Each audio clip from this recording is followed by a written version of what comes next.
Spotting.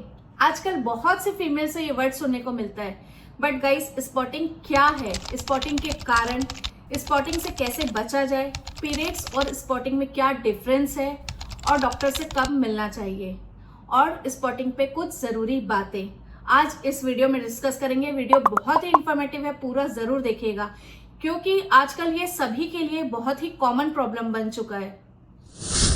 So guys, spotting क्या है? Normally जब आपके पीरियड्स रेगुलर रहते हैं, रेगुलर मतलब अगर आपकी पीरियड साइकिल 21 दिनों से 35 दिनों के बीच की है तो इसे नॉर्मल रेगुलर पीरियड्स काउंट करते हैं। और आपको पीरियड्स जाने के बाद बीच में कभी अगर हल्की सी ब्लीडिंग होती है तो इसे ही स्पॉटिंग कहते हैं। स्पॉटिंग हमेशा हल्की होती है, इसके लिए आपको कभी भी पैड या टैम्पून की जरूरत नहीं पड़ती है।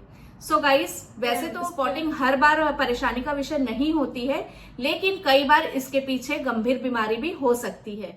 सो चलिए फ्रेंड्स, जानते हैं पीरियड्स और स्पॉटिंग में क्या डिफरेंस है। तो पीरियड और स्पॉटिंग में सबसे बड़ा डिफरेंस है हमारी वजाइना से निकलने वाले ब्लड की क्वांटिटी पे, क्योंकि पीरियड्स में हमेशा ब्लीडिंग ज्यादा होती है और इसका ड्यूरेशन भी लंबा होता है। पीरियड्स में हमेशा पैड और टैम्पून की जरूरत होती है, जबकि स्पॉटिंग बहुत लाइट होती है, हल्की होती है, इसलिए उसमें कभी भी पैड या फिर टैम्पून की जरूरत नहीं पड़ती है। इसके अलावा पीरियड्स का कलर रेडिश होता है और स्पॉटिंग का कलर थोड़ा सा डार्कर होता है।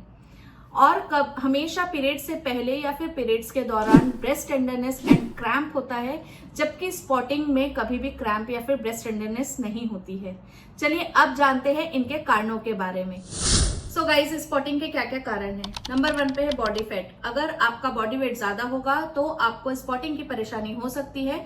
वहीं अगर आपका लेप्टिन हार्मोन कम होगा, उसकी कमी होगी, तो आपको मिस्ड पीरियड या फिर लाइट पीरियड की प्रॉब्लम भी हो सकती है।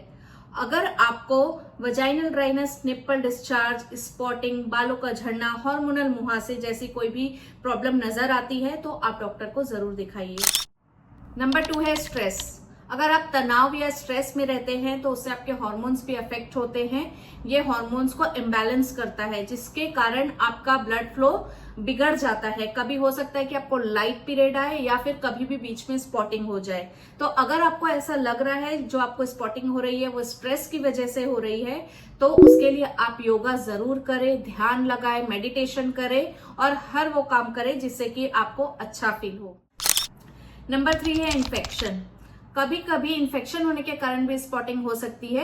जरूरी नहीं है ये इन्फेक्शन वजाइनल इन्फेक्शन ही हो, कई बार ये इन्फेक्शन फैलोपियन ट्यूब, यूट्रस या फिर सर्विक्स में भी हो सकता है, जिसके कारण आपको स्पॉटिंग हो रही हो। नंबर 4 है थायराइड।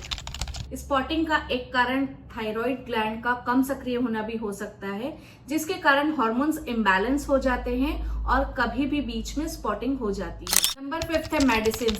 अगर आप एस्टेरॉइड लेते हैं या फिर कॉन्ट्रासेप्टिव पिल्स लेते हैं या फिर खून को पतला करने वाली दवाई लेते हैं तो ये दवाइयां भी हार्मोन्स को बिगाड़ती हैं और उसके कारण आपको कभी कभी स्पॉटिंग हो सकती है। लास्ट नंबर 6 है मेनोपॉज। अगर आप मेनोपॉज के करीब हैं या मेनोपॉज आपका चल रहा है तभी भी आप हार्मोन्स ऊपर नीचे होते हैं, बैलेंस रहता है, जिसके कारण कभी भी बीच में आपको स्पॉटिंग हो सकती है। How to prevent spotting, spotting से कैसे बचा जाए?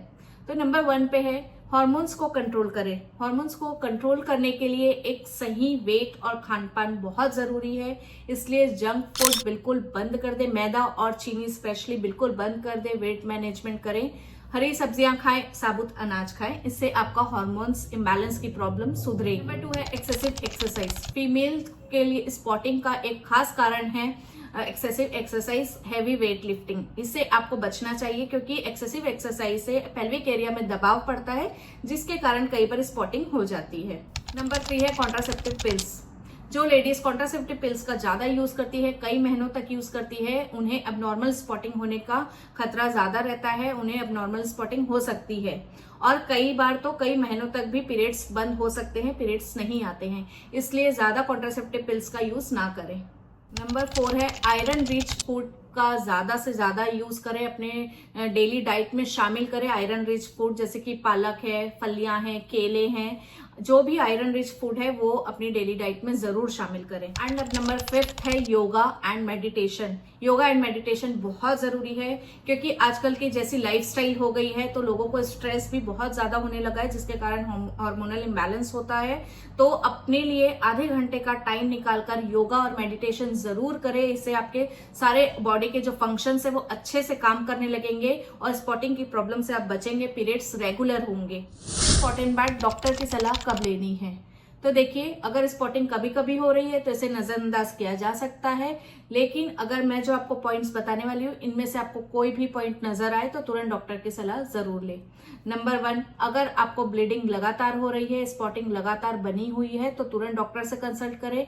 नंबर 2, अगर आपको मेनोपॉज हो चुका है और उसके बाद भी आपको ब्लीडिंग हो रही है, स्पॉटिंग हो रही है, तो ये चिंता का विषय हो सकता है, डॉक्टर से जरूर मिले। नंबर 3, स्पॉटिंग के साथ फीवर, चक्कर आना, पेट या पेल्विक एरिया में दर्द होना और स्पॉटिंग से स्मेल आना, तभी भी आपको डॉक्टर से कंसल्ट करना है। एंड नंबर 4, अगर आप कोई मेडिसिन ले रही हैं और अगर आपको ऐसा फील हो रहा है कि आपको मेडिसिन के कारण स्पॉटिंग हो रही है, तभी भी डॉक्टर को जरूर बताइएगा। सो फ्रेंड्स, अगर आपको वीडियो इन्फॉर्मेटिव लगा हो तो वीडियो को लाइक, शेयर एंड सब्सक्राइब जरूर करिएगा। कोई भी आपको डाउट हो तो मुझसे कमेंट में जरूर पूछिएगा। Thank you.